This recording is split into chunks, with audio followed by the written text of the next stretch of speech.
आज हिंदी पार्ट 3 हम लोग करने जा रहे हैं, जिसमें ब्राह्म चिन्ह से संबंधित जितने भी प्रश्न हैं उन सभी को एक एक करके डिस्कस कर लेते हैं।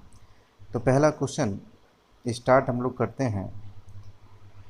मुझे बाहर जाना है, रेखांकित चिन्ह को पहचानिए। ये रेखांकित चिन्ह किया गया है, तो आप सभी जानते हैं पूर्ण विराम। किसी पद, उपवाक्य आदि की विशेषता दिखाने के लिए शब्द के नीचे एक रेखा खींचते हैं, अधोरेखा होती है। अगला है, दो समानार्थी शब्दों की पुनरुक्ति के बीच में किस विराम चिन्ह का प्रयोग करते हैं? योजक। कुछ इस प्रकार से होता है। अगला है, कोष्ठांकित विराम चिन्ह का नाम क्या है? अर्धविराम है। पिछले पार्ट में ये सब बातें डिस्कस हो चुकी हैं। पार्ट नंबर 2 में एक एक बात को समझाया गया था। तुल्यता सूचक, ये इक्वल का निशान। किस वाक्य में विराम चिन्ह का प्रयोग नहीं है? मैं मनुष्य में मानवता देखना चाहती हूँ, उसे देवता बनाने की मेरी इच्छा नहीं। यह दूर से, बहुत दूर से आ रहा है। सुनो सुनो वह गा रही है। तो यही है वो वाक्य जिसमें उचित विराम चिन्ह का प्रयोग नहीं किया गया है।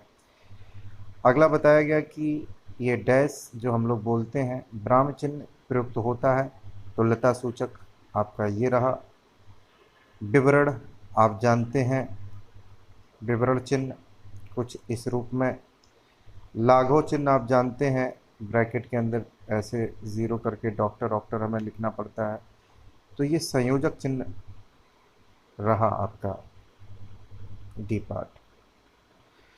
अगला क्वेश्चन है, जहां बाकी गति अंतिम रूप ले ले, विचार के तार टूट जाएं, वहां किस चिन्ह का प्रयोग किया जाता है? जब सब कुछ टूट जाए तो विराम लगाएं। अगला क्वेश्चन है, किसी की कही हुई बात को स्पष्ट करने के लिए वाक्य के अंत में किस चिन्ह का उपयोग करते हैं? विवरण। स्पष्ट करने के लिए विवरण चिन्ह। किसी अक्षर या शब्द पर विशेष बल देने के लिए किस चिन्ह का प्रयोग किया? एकहरा उद्धरण, एकहरा उद्धरण। अगला है, प्रश्नवाचक में आप जानते हैं प्रश्नवाचक चिन्ह, ये भी आप जानते हैं। निर्देशक चिन्ह, निर्देशक चिन्ह कौन विराम चिन्ह का प्रकार नहीं है? तो लाघव भी आपने पढ़ा है, निर्देशक अभी आपने देखा है, उपनिदेशक भी आपने देखा है क्या? नहीं। तो आज आंसर आपका क्या हो गया? C part. विवरण आप सभी जानते हैं, विवरण आपको देना है तब इस प्रकार का चिन्ह बनता है। जहां बाकी गति अंतिम रूप ले ले, विचार के तार टूट जाए, अभी बात की थी पूर्ण विराम की। निम्नलिखित में से अल्प विराम कौन है? तो कॉमा को अल्प विराम कहते हैं। ये अर्ध है, अर्ध विराम, पूर्ण विराम, ये सभी आप लोग जानते हैं। रेखांकित चिन्ह सूचक है तो लोप सूचक। जब आपको लोप करनी है चीजें तो कुछ इस प्रकार से हम लोग कर सकते हैं। दो समानार्थी शब्दों की पुनरुक्ति के बीच में किस चिन्ह का प्रयोग किया जाता है? योजक। माता पिता, दिन रात, दिन रात, कुछ ऐसे। पूर्ण विराम आपका ये पार्ट। ओह बहुत कठिन समय आ गया है। आपने विस्मयादि बोधक चिन्ह को पढ़ा होगा, ये ऑप्शन है। हे भगवान मेरी रक्षा करो, हे भगवान, विस्मय बोधक चिन्ह यहाँ होना चाहिए। अरे वाह, अरे वाह, तो आपका फिर से विस्मयादि बोधक है। आपका आगमन तो आकस्मिक है। कौन सा अल्पविराम है? अल्पविराम कॉमा होता है। नेताजी ने कहा था, तुम मुझे खून दो मैं तुम्हें आज़ादी दूंगा, इसमें उद्धरण चिन्ह है, डबल इन्वर्टेड कॉमा, उद्धरण चिन्ह। जहां वाक्य अंतिम रूप ले ले, पूर्ण विराम। पूर्ण विराम को पहचानिए, आप सभी जानते हैं। अगला आपका है, उद्धरण चिन्ह का प्रयोग कहाँ होता है? उद्धरण चिन्ह जब किसी के कथन को ज्यों का त्यों उद्धृत किया जाए, जैसे लिखा गया था, डॉक्टर हजारी प्रसाद द्विवेदी ने लिखा था, कबीर भाषा के डिक्टेटर हैं। इस प्रकार से हंसपद किस विराम चिन्ह का, किस विराम का एक और नाम है? त्रुटि विराम। हंसपद कुछ इस रूप में होता है, त्रुटि दिखाने के लिए। विस्मयादि चिन्हों की दृष्टि से कौन सा वाक्य शुद्ध है? पिता ने पुत्र से कहा, देर हो रही है, कब आओगे? ये तो शुद्ध नहीं है। पिता ने पुत्र से कहा, देर हो रही है, कब आओगे? ये भी नहीं है। अगला है, पिता ने पुत्र से कहा, देर हो रही है, कब आओगे? समय ना बताना है, और क्वेश्चन मार्क आपका लगा हुआ है। कहा है, संबोधन कर रहे हैं। देर हो रही है, यहाँ भी बात को स्पष्ट करके बताया गया है, तो ऑप्शन नंबर इसका सी सही है। जहाँ पूर्ण विराम की अपेक्षा कम और अल्प विराम से अधिक समय लगता है, अर्धविराम होता है। हर्ष, शोक, घृणा, आश्चर्य जैसे भाव आप विस्मयादि बोधक में, इंग्लिश में एक्सक्लेमेटरी बोलते हैं विस्मयादि बोधक को। मोहन आज घूमने जाएगा, तो पूर्ण विराम लगाया जाएगा। कौन सा विकल्प विराम भेद और उसके चिन्ह को सम्मिलित नहीं करता है? ऑप्शन देख लेते हैं आपके। पूर्ण विराम, अल्प विराम, योजक चिन्ह। तो ये आपका उद्धरण चिन्ह, उद्धरण भी सही है। इसको योजक नहीं बोलते हैं, इसको लाघव बोलते हैं, लाघव। लाघव जैसे डॉक्टर है, ऐसे आप लिखते हैं छोटा करके। काक पद का उपयोग कब होता है? छूटे हुए अंश के लिए। नेक्स्ट है, मनोविकार सूचक शब्दों, वाक्यांशों तथा वाक्यों के अंत में किस चिन्ह का प्रयोग होता है? विस्मयबोधक। जब वाक्य के मध्य में कोई शब्द या पद छूट जाता है, तब उसे पूरा करने के लिए उस स्थान पर कौन सा विराम चिन्ह उसके ऊपर लगाया जाए? हंस पद लगाते हैं, त्रुटिबोधक भी बोला जाता है इसको। सुमेलित हमें करना है, एक एक करके देख लेते हैं। अल्प विराम, अल्प विराम आपको बताना है कि अल्प विराम कौन सा है। तो सभी जान रहे हैं कि ये आपका अल्प विराम है। विस्मयादि बोधक आपका ये रहा। अर्धविराम आपका ये रहा आ नंबर पे। निर्देशक चिन्ह, निर्देशक चिन्ह आपका ये रहा ई नंबर पे। अगला प्रश्न है, इनमें अर्धविराम, तो अर्धविराम आप सब देख पाए। विराम चिन्ह संबंधी विसंगति है, किसमें विराम चिन्ह संबंधी विसंगति है? तो वह आपने तो कमाल कर दिया, ये तो बिल्कुल सही है। आप कानपुर से कब आए? तो यहाँ क्वेश्चन मार्क लगा है। राम, श्याम दोनों संज्ञाएं हैं, तो ये कॉमा से अलग की गई हैं। और विजय दिल्ली गए हैं, तो ये भी सही है। सूर्यकांत त्रिपाठी निराला छायावाद के प्रमुख कवि थे, ये आपका विसंगति युक्त है। यहाँ पे आप इकरार कुछ इस प्रकार से, निराला सिंगल इनवर्टेड कॉमा आपको लगाना था। इनमें से अर्धविराम का चिन्ह, तो अर्धविराम ये रहा। अर्धविराम का चिन्ह 41 के बाद 42 पे चलते हैं। वाक्य में क्षण भर, थोड़े समय के लिए अल्प विराम मतलब कॉमा, और से पहले किस चिन्ह का प्रयोग नहीं किया जाता? न तो पूर्ण विराम लगाते हैं और से पहले, न अल्प, न प्रश्नवाचक, तो ये तीनों सही है। विस्मय बोधक चिन्ह कुछ इस रूप में होता है, यानी कि ऑप्शन आपका डी सही होगा। अर्धविराम आप समझ रहे हैं, सी ऑप्शन। कोष्ठांकित विराम चिन्ह क्या है? तो आपका अभी अर्धविराम आया था एक, कुछ इस रूप में।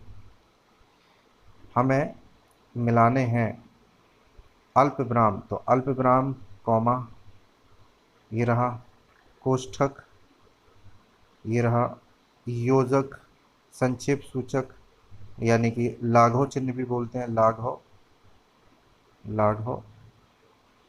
तो ऑप्शन हम लोग देख लेते हैं कौन सा इसमें सही है। डी ऑप्शन है, एक का 3 मिला लेंगे आप। त्रुटिपूरक डी ऑप्शन। कौन सा योजक चिन्ह है? तो योजक चिन्ह आपका ये रहा। वाक्य में से कौन सा वाक्य ब्रह्मादि चिन्ह की दृष्टि से शुद्ध है? क्रोध चाहे जैसा भी हो मनुष्य को दुर्बल बनाता है। क्रोध में आपका यहाँ पे विस्मयादि बोधक चिन्ह लगा, ये गलत है। क्रोध के बाद में अल्प विराम लगा है, ये भी गलत है। यहाँ आपका पूर्ण विराम लगा है क्रोध के बाद में, ये भी गलत है। ये सही है, अल्प विराम आपका लगा है क्रोध के बाद में, ये यहाँ अर्धविराम है, तो ऑप्शन नंबर सी सही है। हंस पद, तो त्रुटि के लिए होता है हंस पद, लिखने में अक्षर छूटने का संकेत। अल्पविराम अल्पविराम कॉमा। हंसपद किस विराम का हंसपद त्रुटि विराम है। ब्रह्मादि चिन्हों की दृष्टि से कौन सा वाक्य शुद्ध पूछा गया है आपसे। तो पिता ने पुत्र से कहा, यह अभी हो चुका है ऊपर सी पार्ट। जहां पूर्ण विराम की अपेक्षा कम और अल्प विराम से अधिक, ये भी आपका रिपीटेड है अर्धविराम। शोक घृणा, ये भी आपका विस्मयादिबोधक रिपीटेड है। शोक घृणा आश्चर्य जैसे भावों को व्यक्त करने के लिए चिन्ह का प्रयोग किया जाता है, तो विस्मयादिबोधक। यहाँ ऑप्शन ये गलत है, सी होना चाहिए। सुख दुख के बीच में योजक चिन्ह होता है माता पिता सुख दुख। अल्प विराम आपका कौन सा है, तो अल्प विराम सुमेलित हमें अंग्रेजी में करना है। अल्प विराम ये बार बार आ रहा है, अल्प विराम कॉमा। विस्मयादिबोधक अर्धविराम निर्देशक चिन्ह आपका ये रहा ई में। आकाश पाताल कई बार कर चुके हैं, योजक है। सुख दुख फिर से योजक है। अल्प विराम आपका कॉमा।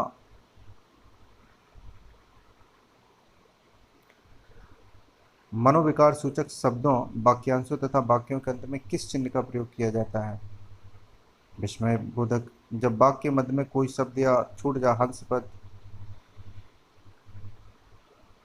पूर्ण विराम का प्रयोग अंत में होता है। किस वाक्य में पूर्ण विराम का चिन्ह प्रयोग नहीं किया जाता है, तो वाक्य अंत में होता है। कहानी उपन्यास लिखने में भी किया जाता है, छंद के चरणों की समाप्ति पर भी होता है। तो इनमें से कोई नहीं आंसर होगा। तुम कब आओगे, इस वाक्य में उचित विराम चिन्ह कब कहाँ कैसे प्रश्न है। आहा तुम्हें पाकर कितना आनंद आ रहा है, विस्मयादिबोधक यहाँ पे लगना चाहिए था। कबीर बाड़ी के डिक्टेटर थे, इस वाक्य में किस विराम चिन्ह का प्रयोग उद्धरण का। संयोजक चिन्ह को किस नाम से जाना जाता है, तो समासिक चिन्ह है संयोजक या समासिक। भूल सुधारने के लिए हम कोष्टक का भी प्रयोग करते हैं वर्गाकार। विवरण चिन्ह को बताइए, तो ये रहा विवरण चिन्ह। लाघव चिन्ह को पहचानिए, तो लाघव चिन्ह आप सभी जानते हैं, ये भी लाघव चिन्ह होता है। पुनरुक्ति भी पूछा गया है आपसे। पुनरुक्ति आप ध्यान रखेंगे कुछ ऐसे, जैसे लिख दिया 10 किलो चीनी, अब 10 किलो दोबारा लिखना है आटा, तो यहाँ लाघव क्या नाम पुनरुक्ति सूचक लगाएंगे। पाद चिन्ह को श्री कामता प्रसाद गुरुजी ने किस नाम से कहा है, तो रेखा। पाद चिन्ह रेखा खींच दी जाती है किसी भी शब्द के नीचे। अगला क्वेश्चन है हंसपद। हंसपद सभी जानते हैं, किस विराम का एक और नाम है। हंसपद त्रुटि विराम होता है, लोप विराम नहीं होगा, त्रुटि से संबंधित है हंसपद। तुल्यता सूचक आपका डी ऑप्शन होगा। पाद चिन्ह आपका ये रहा पाद बिंदु चिन्ह। बिंदु अगर रहता तो डी, अगर पाद चिन्ह आए तो नीचे अंडरलाइन।